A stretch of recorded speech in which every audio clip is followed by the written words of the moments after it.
number of serves that I know had to happen.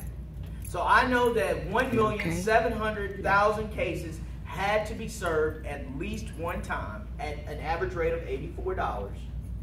That lets me know that the floor for the civil process server market in 2016 was at least $148,976,000. That's a lot of money. That's a lot of money.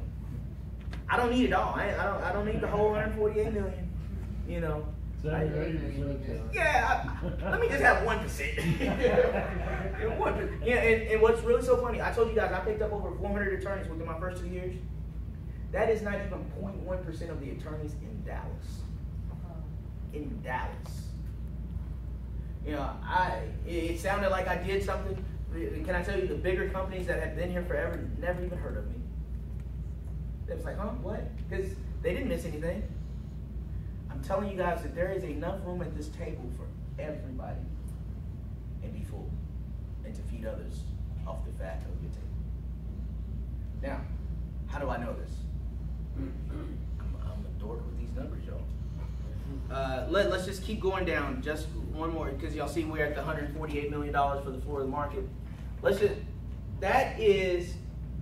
So I told you guys that there were 1.7 million cases filed every single year, right? So how many cases is that a week? So divided by 52, right? There were 34,000 cases, new cases. This ain't got nothing to do with cases that's been going on for forever. Because if you get to a family law attorney and they have a case, you know, involving a child, you got a client for the next 18 years. Because every time he makes a little bit more money, she wants more child support, right? And every time he's not getting the visitation that he expects, they got to go back to court. And hey, every time they go back to court, so it would be in your best interest when you do serve people to serve them with some respect, serve them with some dignity, because you might have to serve that person more than one time, right? And if you do it right the first time, it makes it easier the next times, right? Now, let's just keep going down right quick.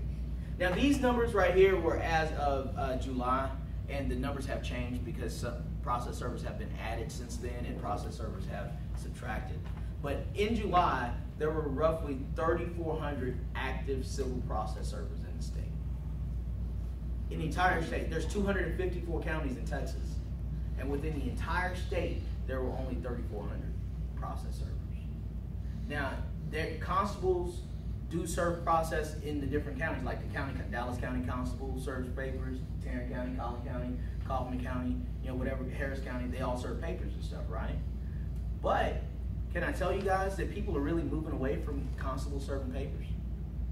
We'll get into it a little bit later, but anybody from DFW, do y'all remember when the constables were talking about that they pretended that they served papers, or they lied on the affidavit saying that they served papers but never actually served those papers? A lot of attorneys are trying not to go with the constable because they're not as responsive as we are. And we'll get into that a little bit later on too. Y'all feel okay? Y'all feel okay? I know we haven't gotten into our books and stuff yet. I know we haven't gotten into that stuff yet. And I'm not even talking everything that's on the slide, right? Stop every 5 minutes and store. Let's talk about this. Okay. We are called a civil process servers, right? A civil process server, and we're certified. We're not licensed, right? License means you take a test. There is no test currently to become a process server, but there will be one soon. This test we know is going to happen, and we're actually helping to write the test. So what I'm going to do is I'm going to teach you the test, okay? This is what's going to be on your test when you become a process server. This is the things you need to know. So I'm going to teach it to you now, and then maybe you can build on it later, right? But a civil process server only has 2 responsibilities. They're equally important, right? No, one's not more important than the other, right? The first responsibility is to promptly and properly deliver the proper papers to the proper person. You know, that just means proper delivery, proper service. That's our first responsibility, right? Our second responsibility is to promptly and properly complete and file a return of service with the court. So 2 responsibilities: proper delivery, or proper, which is also known as service. Service just means delivery, okay? Proper delivery and proper return. The return is just the document that says, I am who I am, and I have done what I said I was gonna do. Yes, sir. Is that a physical notification or a electronic notification? You can file it electronically, but as we're gonna get into the next slides, anything that you do with the court has to be done in writing. Okay. All right, it has to be done in writing. However, we can do what's called e-filing now. You have to do e-filing now. Process servers don't have to. Well, the court, I'm paralegal, so. And see, Yeah. it's going to be different. Attorneys must e-file. E-file, right. However, Right. process servers can still physically